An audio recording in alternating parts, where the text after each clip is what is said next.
Iawn. Wel, bore da a croeso i chi gyd. O bell ac agos. Ni'n ddiolchgar iawn i'r rhai sydd yn ymuno ni bron bob tro nawr. Wel, braint i fi yw cael cyflwyno Parch Tom Evans atom heddi bore yma. Rwy'n adnabod Tom ers blynyddoedd. Mae rhywbeth ar y... Rwy'n adnabod Tom ers blynyddoedd. Yn ei gofio yn gweithio yn siop Daniel Davies gyda Wyn ac yn byw gyda'i fam ar y cwmins. Yn anffodus, ddim wedi bod mewn cysylltiad agos ar hyd y blynyddoedd, ond yn gwybod yn iawn am ei yrfa amrywiol a llwyddiannus. Yn dechrau fel gweinidog yn y tymbl, a symud ymlaen fel y gwir y rhan fwyaf ohonoch at cymorth Cristnogol. Cynhyrchu rhaglenni Cristnogol ar y radio, a wedyn darlythydd yn Coleg y Drindod tan 2008, pan wnaeth yn ddeuol. Ond oedd hynny ddim yn ddigon i Tom. Penderfynodd wedyn neu cais am swydd wirfoddol fel caplan heddlu Dyfed Powys. Ac newydd ymddeol o'r swydd yna y mae ar ôl 9 mlynedd.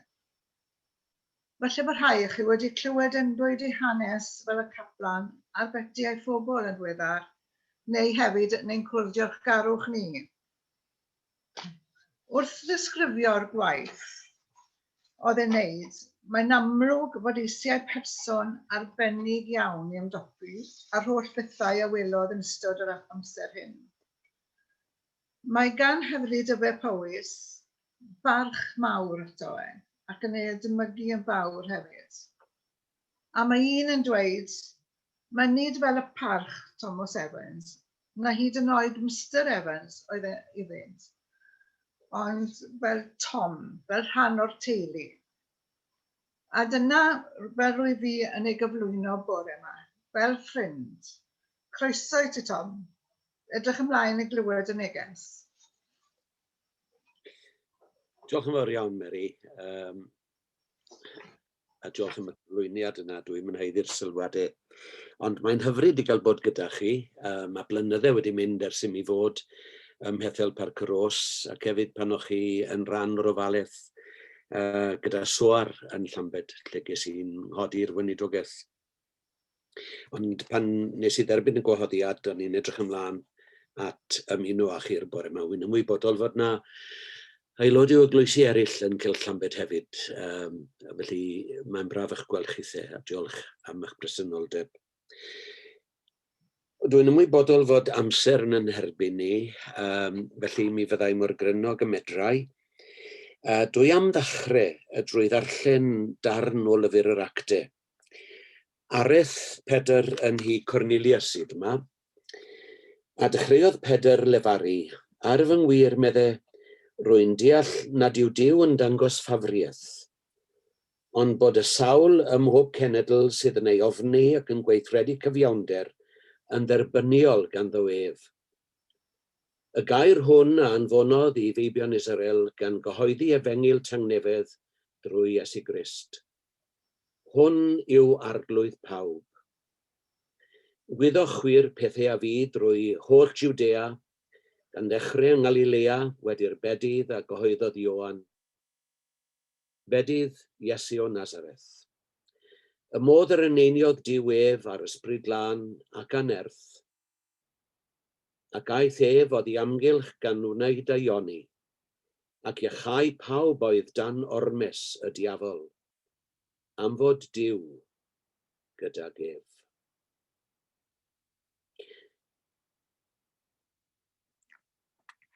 Dwi wedi cael yn arlunio trwy 100 o flynyddoedd, ac ar hyd y blynyddoedd dwi ddim wedi chael i ffeindio'n hynna'n yn pregethu am bechod. A fyddwch chi'n falch i glywed dwi ddim yn bwriadu dechrau bore yma. Oherwydd pan fydda'n clywed bobl yn pregethu ar bechod, dwi'n cael yn anes mwytho'n dirfawr. Oherwydd beth yw ystyr pechod? Pan ywch chi edrych ar bechod, neu'r diafol sydd tu cefn i bechod, y gair Groeg yw diabolos. Ac mae yna ddigon o weithgarydd y diafol ar ei lle yn hoes ni, bobl yn dweud celwydd ac yn twyllo ni, yn cael ni gredu un peth lle byddan nhw'n gweithredu rhywbeth arall. Felly mae'r syniad yna o ddrwg o'n hamgylch ni drwy'r amser. I fi yn y darlleniad yma'r peth pwysig yw nid y diafol ond y daioni. A'r sylw sy'n yngliro i Iesu o Nazareth. Ac efe a aeth oddi amgylch gan wneithur daioni. Allwch chi ddim yn disgwyl mwy wrth unrhyw berson. Na i fod neu hi yn cyflawni gweithredoedd daionis yn cymunedau ni. Roedd Pedr fan hyn yn gwybod am y temtasiwn a'r temtasiynau a brofodd Iesu yn yr unialwch cyn cychwyn i weinidogaeth. Ac mae'n beryg i ni roi gormod y sylw i'r rheini yn hytrach na'r 2 mlynedd bwysig yna o waith y gyflawnodd Iesu wedi'r cyfnod yn yr anialwch, a rhwng yr anialwch a'r groes.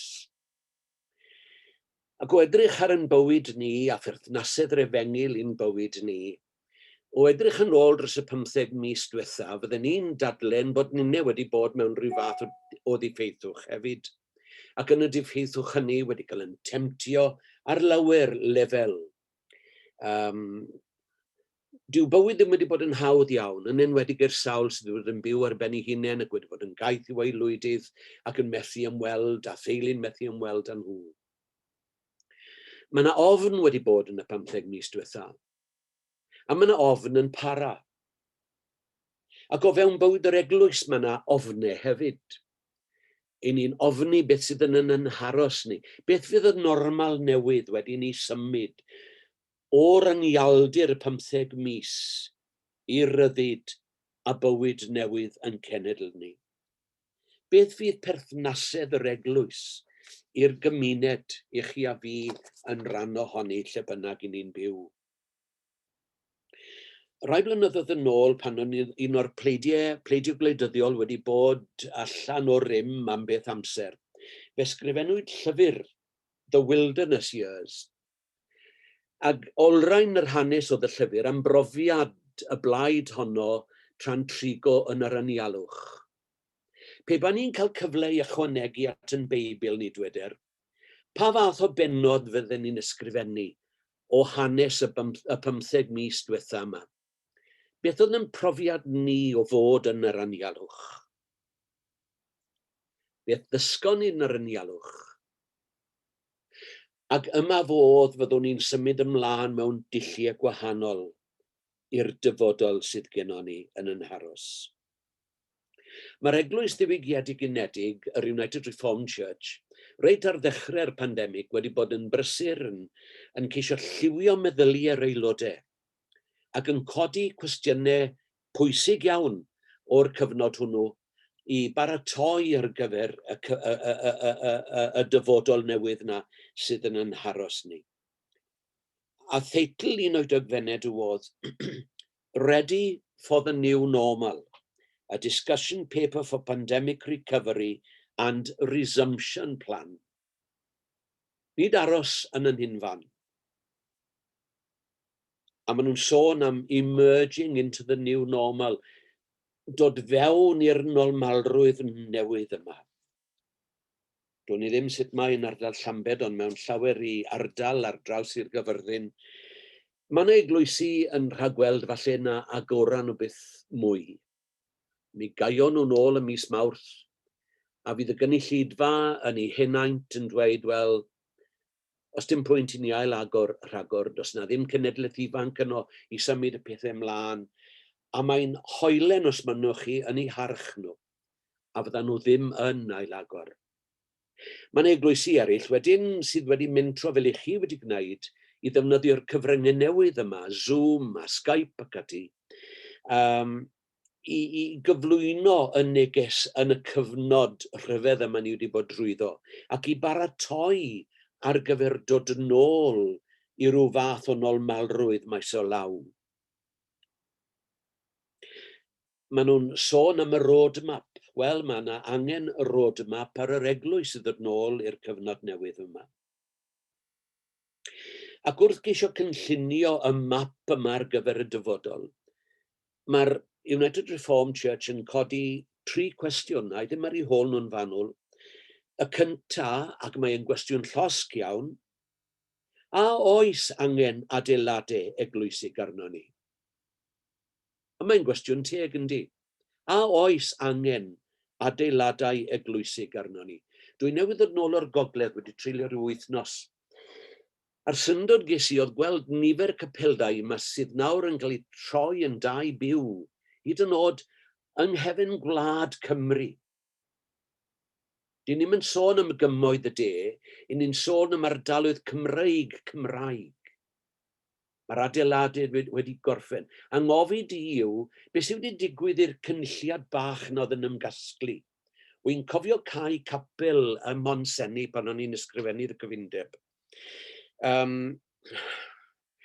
fel o'n i'n cael, o'n i'n gofyn i'r aelodau, ble chi'n mynd i fynd yn aelodau te? O, do'n nhw ddim yn mynd. Wel, na ni.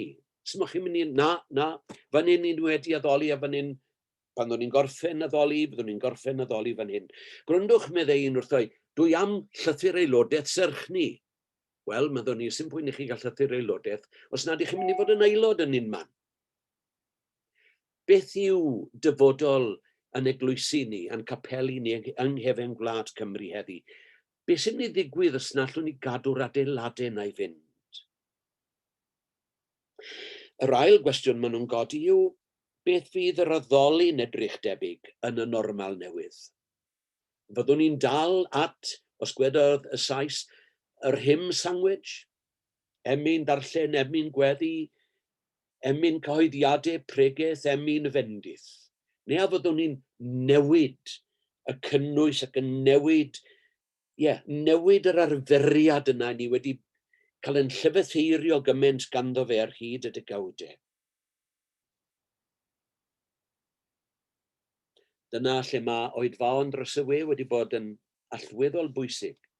Maen nhw wedi gorfodi ni fel gweinidogion ac aelodau i feddwl am ddulliau a chyflwyniadau newydd gwahanol.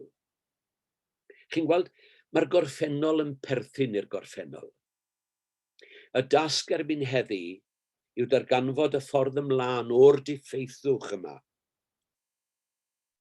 I fod yn gorff dylanwadol yn ein cymunedau, sy'n galluogi'r Iesu yna i ddilyn i gyflawni daioni a gweithredoedd da yn ein cymdeithasau ni heddi.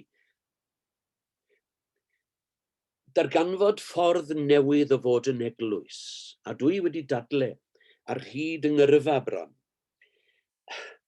bod yna angen i ni berthyn ni eglwys heb furiau. Dwi'n meddwl am y capel fan hyn ym Mheniel, a fyddai'n wrth edrych ar y capel, wy'n lle i weld o ffenest y study. Dwi'n meddwl mae bobl sydd ddim yn dod i'r capel ar y sul. Be maen nhw'n feddwl sy'n mynd mlaen tu fewn y muriau? Os gen nhw'n syniad? Ambell i deulu mae'n amheus genoi, a os gen nhw'n syniad beth sydd yn digwydd. Felly, beth mae'r eglwys fel bocs bach o frics a morter yn dweud wrth y gymuned o ddiamgylch iddi? Fel mae hi'n mynegu'r Iesu yma, sydd yn Iesu byw, Iesu real, Iesu sydd yn gweithio drwy'n bywydau ni. Fel i ni yn adlewyrchu yr Iesu o Nazareth yma yn ein cymunedau dwedwch. Oherwydd dyna'r trydydd cwestiwn. Beth yw'n ymwneud ni a'n cymunedau sydd o'n hamgylch ni? Oes angen adeiladau? Beth fydd natur yn addoli ni? Beth yw'n perthynas ni a'r cymunedau i ni'n rhan ohonyn nhw? Pe bai Bethel Parc-y-rhos, Seilo a Soar yn Cai, unwaith gan byth, a welech cymdogaeth chi i hisio nhw? Welen nhw eisiau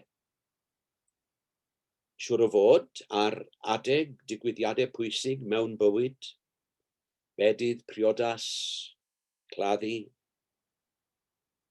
Ond beth yw dylanwad y cymunedau, y cymdeithasau Cristnogol yna ar fywyd brwydd Llambed oedd nos Sul wedr tan nos Sadwrn olynol, fel i ni'n llwyddo i gyflwyno yr Iesu byw yma i'n pobl ni. Ynteu a'i monument sydd gennym ni, a'i cof adeilad sydd gennym ni yn yn Capeldrau. Dwi'n cofio'r diwedd ar Parchedig Tom Jones pan o'n i'n weinidog ifanc yn sgrifennu pwt yn y tist. Dyfyniad oedd ganddo fe, a medde fe, the church is not a monument, but a movement. Nid cof adael mô'n eglwysi ni, ond symudiadau. Cyrff byw sydd yn symud ac yn treiddio i ganol bywyd yn cymuned ni. Dyna oedd yn gorffennol. I ni wedi colli falle y dylanwad yna, ond dwi'n meddwl fod angen i ni ail ddarganfod y dylanwad yna ac i fod yn rannau mwy byw, mwy dylanwadol yn yn cymuned ni heddi. Byddwch chi'n cofio y gwasanaeth pan gath arlywydd America i wneud yn arlywydd Biden. Y ferch ifanc Amanda Gorman, y bardd ifanc yna yn America, dyma ddarn o'i gwaith i ar y diwrnod hwnnw. Ac mae ymbriodol i ni wrth i ni edrych yn ôl i'r cyfnod i ni treulio yn y diffydd. Fel i ni'n edrych mlaen i'r normal newydd. Dyma medde hi am brofiad y dyn di mae'n sôn amdano yn America. Newydwch ein profiad ni o fod wedi bod yn niffeithwch y clo. Dyma mae'n dweud, we will not march back to what was, but move to what shall be. A country, community, and a church that is bruised but whole, benevolent but bold, fierce and free. One thing is certain, if we merge mercy with might and might with right, then love becomes our legacy and change our children's birthright. So let us leave behind a country better than the one we were left. Ni os gai arall eirio hwnna. Let us leave behind a church better than the one we were left. Gadewch i ni adael ar ein hôl, eglwys sydd yn tystio i'r Iesu byw yma, Iesu o Nazareth, sydd yn symud yn plith, drwy'n bywydau ni, yn cyflawni daioni yn y gymuned. Ffrind, mae yna sialens fawr o'n blaen ni. Y cwestiwn yw, wyt ti a fi yn barod i fod yn rhan o'r symud newydd yna? Roedd hi'n broblem wrth gwrs i'r apostolion ac i'r disgyblion cynnar heini. Wedi colli i harwr. Hwnnw wedi cael ei ladd, wedi marw. Ond mi ddoth i ysbryd yn ôl yn fyw iawn ac yn rhan o'i profiadau nhw. Ac wrth rannu yn y cymyn gyda'n gilydd y bore yma, gadewch i ni weld mwy na dim ond bara a gwyn. Gadewch i ni weld y potensial yna o'r Iesu byw sy'n byw drwom ni. Os na nawn ni rhywbeth, wneith neb arall unrhyw beth. Yn cyfrifoldeb ni ydy gyflwyno fe fel person a dylanwad byw yn cymunedau ni. Felly wrth droi at y ford, pob un ar ei aelwyd fan hyn y bore yma, gyda'n bara a'n gwyn. I ni'n gwneud hyn mewn i fuddod i'r arglwydd Iesu mwyn dwyn i gof ei aber trosom, oherwydd Y nos y brydychwyd ef, wrth iddynt fwyta, cymerodd Iesu fara. Ac wedi ei fendithio, fe'i torodd, a'i roi i'w ddisgyblion. Oedd na bwrpas yn y rhoi, rhannu i hunan ac eraill. Felly, cymer y bara, a bwyta hwn, cof am Iesu.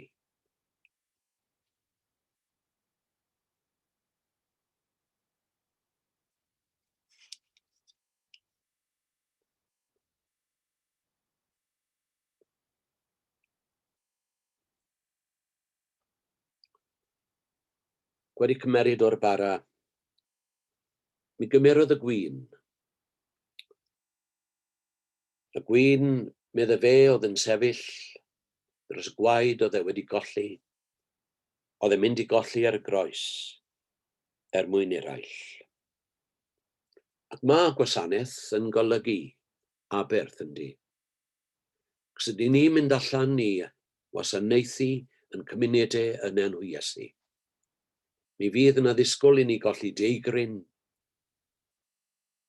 mi fydd yna ddisgwyl i ni golli diferyn o waed. Cymerwn y gwin hwn yn symbol o'r hyn a ddisgwylir ohonom wrth ddilyn Iesu.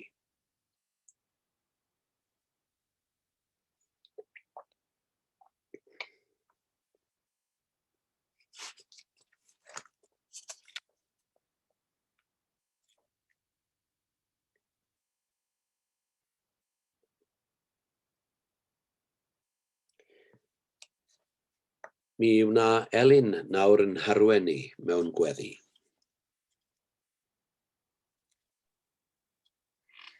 Gweddiwn. Cyflwynwn ein hunain i Dduw drwy gyfrwng tawelwch, gweddi, llonyddwch a myfyrdod. Fel unigolion ac sydd wedi ymuno'n yr oedfa hon, gweddiwn am adnewyddiad ffydd yn yr eglwys. Ffydd na fydd yn ofni beirniadaeth neu amheuaeth. Ffydd a fydd yn onest, yn agored. Ffydd na fydd byth yn ceisio bod yn gyfrwys a dichellgar. Ffydd a fydd yn barod i wynebu pob sialens, gyda gostyngeidrwydd. A ffydd a'n galluogau wynebu bob her mewn ysbryd o gariad hael. Ffydd sy'n wastad yn byrlymu fel ffynon, yn blodeuo i feddylfryd llawn gobaith ac ogoniant. Ffydd fydd yn ein galluogi ni i ryddhau'n hunain o'n traddodiadau a'r arferion sydd wedi pylu'n gallu i feddwl yn newydd a ffres. Chwyldro am bywydau, tro ni'n benni weired mwyn i ni weld beth petai pethau'n wahanol a sylweddoli beth sy'n bosib, ond i ni fentro ar dy air, a chyd gerdda a gweithio gyda ti. Arglwydd, disg ni yw rando. Yw rando'n ddisgwylgar ac yn amneddgar, arnat ti ac ar ein gilydd. Dyroi ni wir awydd i ddeall ein gilydd llwyddiant gwaith dy eglwys yn ein hardal. Tyrd i'n byd swnllyd, a tawelan eneidiaid gan dawelwch dy hedd ath dangnefedd. Yn awyddus i glywed y lef ddistaw fain, yn rhydd i fyw i'n gilydd ag i ti. Helpa ni i fendithio'n gilydd. Gweddiwn dros y sawl yn ein cymunedau a ddioddefodd mewn unrhyw ffordd yn ystod yr wythnos ola yma. Gweddiwn dros y sawl sy'n ofni marw, ynghyd â'r rheini sy'n ofni byw. Dyrod y dangnefedd a thedd iddynt. Cofiwn y ddynoliaeth gyfan yn ein gweddiau. Clodion ein byd ni a'i amrywiol anghenion. Cysgod, bwyd, dillad, iechyd a sicrwydd am yfori gwell. Gofynnwn ar ei ti faddau ni am ein bod ni'n medru bod yn ddewisol ddall yn aml i anghenion eraill ymhell ac agos. Cynhwysa ni at atgoffa ni yn ddyddiol bod y deyrnas di o'n mewn a bod disgwyl i ni fyw a llewyrchu'r deyrnas honno i drigolion anghennus cymunedau ein dydd. Arglwydd unwaith eto, maddau ni'n holl feiau. Rhai a gyflawnwyd yn agored ac eraill yn y dirgel. Y beiau rheini a ddoluriodd ein teulu, cydweithwyr, ffrindiau a'n cymdogion. Gofynnwn hwn yn enw Iesu o Nazareth. Amen.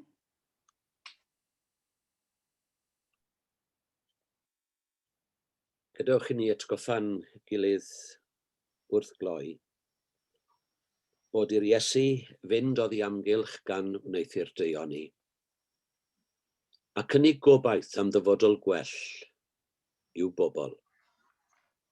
Dyna'n cyfrifoldeb ninne yn yr oes dyn ni'n byw ynddi. Dyw'r eglwys ddim ar ben.